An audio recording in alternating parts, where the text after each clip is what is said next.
안녕하세요. 보이스 오브 라이프 이명수입니다. 오늘은 수면제에 대한 또 수면에 대한 이야기를 좀 나눠볼까 합니다. 앞부분에서는 수면제가 과연 중독이 되는 것이냐, 의존이 되는 것이냐, 잘 끊을 수 있는 것인가에 대한 이야기를 좀 해보고요. 후반부에는 수면에 도움이 되는 팁을 몇 가지 알려드리도록 하겠습니다. 정신과에서 처방을 할 때 자기 전 처방을 많이 하는데요. 그래서 자기 전 처방이 다 수면제는 아닙니다. 우울증 약도 아니면 다른 어떤 항불안제도 그것이 가지고 있는 약간의 수면 효과가 있기 때문에 낮에 먹었을 때는 졸릴 수 있다. 그래서 하루에 한 번 복용할 때 주로 자기 전으로 복용 시간을 정하는 경우들이 있는데요. 그런 경우는 일정 기간 이상 치료 프로토콜에 따라서 쭉 유지를 해주는 것이 좋죠. 그런데 그 중에 자기 전 약에 이제 수면제가 들어가는 경우도 있고 안 들어가는 경우도 있습니다. 정신과 의사로서 수면제 처방은 첫 번째로 선택하는 처방은 아니에요. 다른 것으로 이제 해결이 될 수 있으면 그걸 먼저 시도를 해보고 정이 안 됐을 때 이제 수면제를 처방하거나 아니면 우울이나 불안이나 강박, 공황 등 다른 어떤 요인도 정말 없을 때 잠만 못 잤을 때 이제 수면제를 처방을 하기도 합니다. 근데 오늘은 자기 전 처방이 아니라 그 중에 있을 수도 있는 수면제에 대한 이야기만 해보도록 하겠습니다. 사람은 이제 역설의 동물이라고도 해요. 파라독스, 역설인데요. 굉장히 역설의 힘은 강합니다.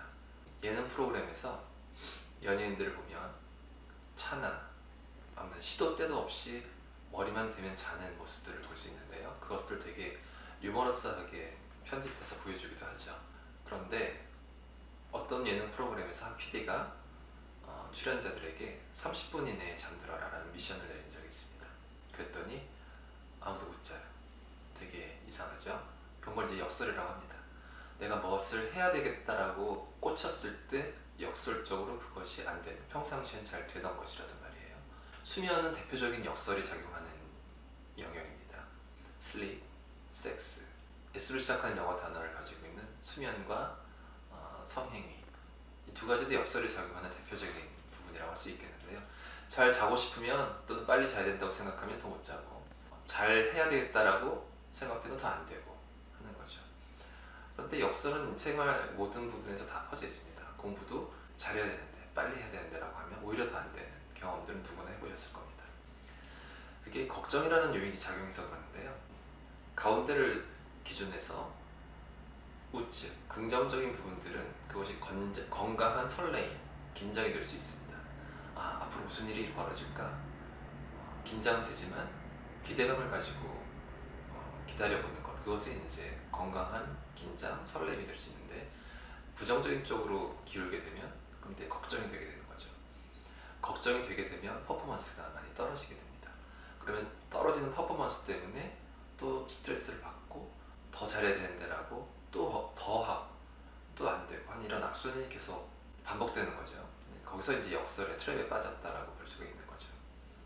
잠은 잘 자고 빨리 잠들려고 하면 절대로 못 자고 늦게 자게 됩니다. 그러니까 그냥 잔다, 또 못 자면 만다 라는 생각을 하는 것이 훨씬 도움이 될 수 있어요. 약도 마찬가지인데요. 처음에는 너무나 갈급하게 잠이 안 오니까 무엇이라도 처방을 원하죠. 물론 무엇이라도 처방하는 건 아닙니다. 상황에 맞게 적절한 처방을 하게 되는데 그중에 수면제를 처방한다고 가정을 해보았을 때 그래서 몇 번 잘 주무시고 왔어요. 그리고 나서는 10.8분이 이런 질문을 하시죠. 근데 빨리 끊어야 되는 거 아닌가요? 수면제는 안 좋다고 하는데 의존될 수 있다고 하던데. 네, 절대적으로 틀린 말은 아닙니다. 무엇이든 그것이 약이건 무엇이건 간에 괜히 필요 없는 거를 복용하는 거는 도움이 되지는 않겠죠. 또 반대로 필요한데 복용하지 않는 것도 마찬가지로 도움이 되지는 않습니다. 수면에 대한 밸런스가 깨지면 수면을 박탈시키거나 하게 되면 굉장히 예민해지고 우울해지고 불안에 빠지게 되는 연구 결과는 수도 없이 많습니다.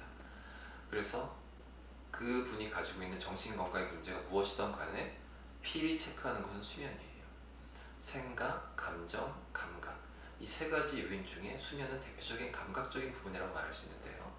물론 부정적인 감정도 다뤄야 되고 또 비관적인 생각도 다뤄야 하겠지만 1차적으로는 불편한 감각, 잠을 못 자는 것, 이 부분을 개선시키는 것이 부정적인 생각과 부정적인 감정과 생각을 조금 더 객관적으로 바라볼 수 있게 만드는 일종의 기본 출발점이 될 수 있어서 정신과 영역에서는 수면을 굉장히 중요하게 생각을 합니다. 오시는 분들도 중요하게 생각을 하시죠. 그러니까 잘 잤으면 좋겠다라는 그런 소망을 가지고 계시는 것일 테고요. 근데 거기에 너무 깊게 빠지게 되면 거꾸로 잠을 더 잘 못 자게 된다는 겁니다. 약도 마찬가지인데요. 약을 끊어야지 하면서 약을 들여다보면서 약이 내가 필요하니까 먹는데 빨리 끊어야 될 텐데 이런 생각을 하면서 약에다가 너무 많은 의미를 부여하게 되면 약이 너무 파워풀해집니다. 내가 부여하는 파워예요. 근데 약을 개무시하면서, 개무시라고 하니까 이상한데 완전히 무시하면서 그냥 얘는 알약일 뿐이야, 처방됐으니까 먹는 것 뿐이야, 결과적으로 중요한 건 내가 잘 자고 못 자고가 중요한 거지, 그것은 약은 약간 지팡이처럼 도울 뿐이지 그것이 내 몸 전체를 압도하는 것은 아니야 라는 생각을 하는 것이 훨씬 도움이 된다는 얘기죠. 사실이 무엇이건 간에요. 잘 잤어요. 그런데 빨리 끊어야지 라는 생각 때문에 한번 안 먹어봅니다. 그랬더니 잠을 못 자요. 그러면은 무슨 생각을 하게 될까요? 난 약을 먹어야 잘 수 있나 보다 라는 생각을 하게 되겠죠. 그리고 먹고 또 자요. 역시 약을 먹으니까 자는구나. 이렇게 되면 어떤 일이 벌어진 건가 하면 심리적 의존성 1 플러스 1이 정립되는 겁니다. 사실 더 중요한 것은 심리적인 의존성이라고 볼 수 있습니다. 생물학적인 의존성보다는 심리적인 의존성이 더 중요한데요. 극히 일부를 빼놓고는 그렇게 길게 약물 처방을 하지는 않기 때문에, 일부를 빼놓고는 약물 치료 기간이 그렇게 길지는 않기 때문에 6개월에서 1년 사이에서 끝나기 때문에 생물학적인 의존성을 그렇게 크게 걱정하실 필요는 없습니다. 물론 생물학적인 의존성에 대해서는 앞에 있는 의사한테 책임을 전가하는 게 더 좋아요. 저 사람이 알아서 해주겠지라고 생각을 하고 나는 심리적인 의존성에 대한 부분을 더 신경을 쓰는 것이 훨씬 좋습니다. 그렇게 약을 먹지 말아야지 하면서 안 먹어보고 못 먹었더니 못 자고 안 먹었더니 못 자고 그래서 다음날 안 되겠구나 하고 먹었더니 자고 하면 심리적인 의존성 플러스 1 정립, 그것이 또 반복되면 플러스 2 정립, 또 반복되면 플러스 3 정립 하면서 내 뇌는 점차 약이 내 수면을 관장하는 절대적인 존재구나 라고 인식을 하게 되는 거죠. 그렇게 학습이 되게 되는 겁니다. 그래서 심리적인 의존성을 없애기 위해서는 역설적으로 약에다 의미를 부여하지 말고 이미 처방하기로 한 결정된 것에 대해서는 아무 생각 없이 그냥 복용을 하는 것이 제일 좋습니다. 어쩌다가 까먹고 안 먹는 경우가 있어요. 까먹고 안 먹었는데 자는 경우가 있어요. 그런 것들은 이제 호전의 신호라고 보시면 돼요. 내가 일부러 먹지 말아봐야지 라고 테스트를 하는 것이 아니라, 다른 약들도 그렇지 않아요? 그게 비타민이 됐건 혈압 있으신 분 혈압약이 됐건 당뇨병 약이 됐건 간에 챙겨 먹어야지 하면서도 하다 보면 못 챙겨 먹는 경우들이 있어요. 마치 그런 것처럼 어느 순간 자기 전 약도, 자기 전 수면제도 깜빡하고 안 먹게 되는 경우가 있습니다. 그런 현상이 발생했다는 것은 내가 심리적으로 그 약에 의존하지 않고 있다는 것을 의미하기도 해요. 바람직한 현상이라고 볼 수 있습니다. 약에다가 의미를 부여하지 말고 처방하기로 결정했다면 아무 생각 없이 그냥 드시는 게 심리적인 의존성을 예방하는 가장 좋은 방법이고요. 그렇게 되면 나중에 약물을 중단하거나 끊는데 아무런 문제가 없습니다. 이제부터는 몇 가지 수면에 대한 팁을 알려드릴 텐데요. 어떤 분들은 첫 번째는 이겁니다. 운동을 하면 몸을 힘들게 해서 피곤하게 해서 잠을 자게 하겠다라고 이야기를 하시는 분들도 있는데, 그렇게 해서 잠을 주무시는 분들도 있지만 이론적으로는 도움이 되진 않습니다. 왜냐하면 언제 하느냐가 중요해요. 저녁 시간 이전에 활동량을 충분히 하는 것은 몸을 어느 정도 이렇게 노곤하게 만들어서 자기 전에 수면에 도움이 될 수 있습니다. 그것은 수축, 이완의 법칙에 따라서 그래요. 운동을 한다는 것은 근육을 수축시키는 활동이에요. 수축이 어느 정도 되어야 그 이후에 이완이 됩니다. 그냥 평범한 상태에서 이완이 되는 게 훨씬 더 어렵고요. 일단 충분히 수축을 시킨 다음에 힘을 서서히 빼야 이완이 되는 느낌을 훨씬 더 많이 받을 수가 있어요. 그래서 저녁 시간 전에 운동을 하게 되면 저녁 시간에는 이제 이완의 시간으로 들어가게 되죠. 그러다 보면은 수면에 도움을 줄 수 있습니다. 그런데 너무 늦은 시간에 운동을 하게 되면 수축 상태로 있게 되기 때문에 잠에는 거꾸로 방해가 되는 경우가 있어요. 그래서 운동을 하는 것은 당연히 도움이 되지만 너무 늦은 시간에 과격한 운동을 하지는 말아달라. 그러면 전체적으로 근육은 수축되어 있고 중추 자율신경이나 이런 부분들이 항진된 상태가 되어 있기 때문에 수면에는 방해가 될 수 있다라고 볼 수 있습니다.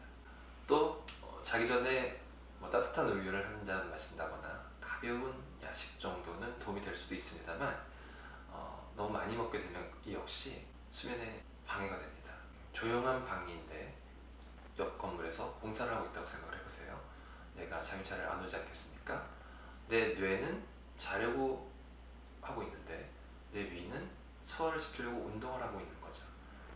공사를 하고 있는 거랑 마찬가지예요. 그러니까 내 신체 내에서 밸런스가 한쪽은 이완을 취하고자 하는데 한쪽은 계속 무엇인가 하고 있기 때문에 전체적인 밸런스상 수면에는 방해가 되는 경우가 많습니다. 그래서 너무 늦은 시간에 많이 식사를 하는 것은 수면에 도움이 되지 않습니다.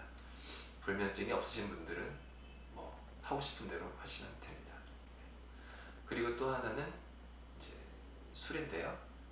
술은 즐거울 때 마시는 거죠. 즐거울 때 마시는 게 제일 좋습니다.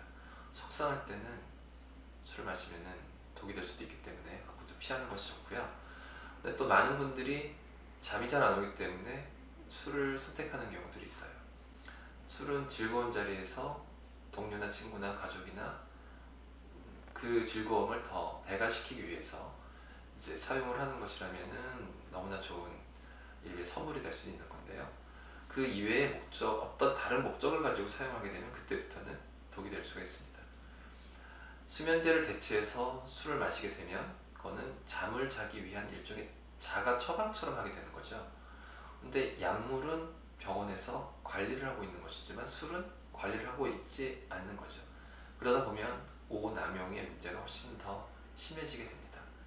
그리고 술을 마시고 잠을 자는 게 잔다고 해서 그 문제가 다 해결되는 것이라면 또 다르게 생각해 볼 수는 있겠지만 그렇지가 않고 더 악화가 된다는 데 문제가 있어요. 술을 많이 먹고 자다가 새벽에 깨는 경험을 하시는 분들 많을 겁니다. 왜 깰까요? 목이 말라서 깬다라고 생각하시겠죠? 아닙니다. 깼는데 목이 마른 거예요. 일반적인 수면 뇌파는 이러한 서화를 그리면서 진행됩니다. 근데 술을 많이 마시게 되면 수면 뇌파가 되게 이렇게 얕고 빨라져요. 각성 뇌파랑 비슷해지게 됩니다. 단지 술이라는 어떤 중추신경을 억압하는 어떤 물질이 들어감으로써 잠은 드는 것처럼 취해서 잠이 들긴 하겠지만 전체적인 수면의 질은 안 좋아진다는 얘기죠. 그런 안 좋아진 수면의 질 때문에 새벽에 일찍 깨게 되는 겁니다. 그리고 깨고 났더니 마침 갈증이 생기는 거예요. 그래서 이 술 문제가 오래 지속되다 보면 뇌파는 점차 얕고 빠른 뇌파로 수면 뇌파가 변해갑니다. 불면증이 악화되는 거죠. 잠이 빨리 들 수는 있을지 모르겠지만 궁극적으로 불면증을 악화시킨다는 측면에서 술은 수면 문제에 절대 도움이 되지 않는 겁니다. 이 점은 꼭 명심하셔야 될 것 같아요. 그리고 또 하나의 팁은 너무 오래 자리에 누워있지 마시라는 겁니다. 침대에 누웠을 때는 잠이 안 올 때는 30분 룰을 적용해 보시는 게 좋아요. 30분 동안 수면을 청하다가 안 되면 발딱 일어나셔서 다른 활동을 30분 동안 하시고 또 다시 수면을 청하고 30분 또 안 되면 일어나고 일어나는 과정에서 너무 스트레스를 받지 마시고요. 그때는 무엇인가 하시면 됩니다. 너무 재밌는 활동을 하지 마시고요. 재밌는 유튜브나 재밌는 만화책이나 그러면은 뇌가 다시 각성을 하기 때문에요. 그러니까 삶에 도움이 되는 것들 하시면 됩니다. 인문학책, 철학책, 종교에 있으신 분들은 종교 관련 서적, 그럼 잠이 서로로 오겠죠. 학교 때 수업 시간에 졸음이 오는 거랑 설교 시간에 졸음이 오는 거랑 비슷한 논리입니다. 하지만 다 피와 살이 되는 그런 좋은 내용들이잖아요. 그래서 그때 그 30분 동안에는 그런 것들을 잠깐 보시고 다시 잠을 청하시고 또 안 된다면 발딱 일어나십니다. 왜냐하면 침대라는 공간이 내 뇌가 잠을 못 자는 공간으로 인식되는 것을 피하기 위해서 그런 거예요. 30분을 한번 기억해 보시고요. 또 저녁 시간에는 조명을 좀 어둡게 하시고 이제부터 나는 릴렉스하는 타임으로 들어가야 됩니다. 너무 머리를 머리를 많이 쓰는 걸 하지 마시고요. 그래서 야근하고 밤에 공부 열심히 하다가 집에서 딱 자려고 누우면 잠이 잘 안 와요. 뇌파가 풀 각성 상태였기 때문에 그렇습니다. 그래서 잠을 자려면 릴렉스 타임이 필요해서 조명도 좀 낮추고 음악도 굳이 튼다면 좀 잔잔한 음악을 틀고 뇌가 이제부터는 밤이구나, 잠을 자야 되겠구나 라는 식으로 이제 정리를 스스로 준비를 할 수 있는 시간을 주는 것이 좋습니다. 이런 것들을 한번 실천해 보시고요. 앞서 얘기 드렸던 약에 대해서 심리적인 의존성을 예방하기 위한 수칙 다시 한번 염두에 두시면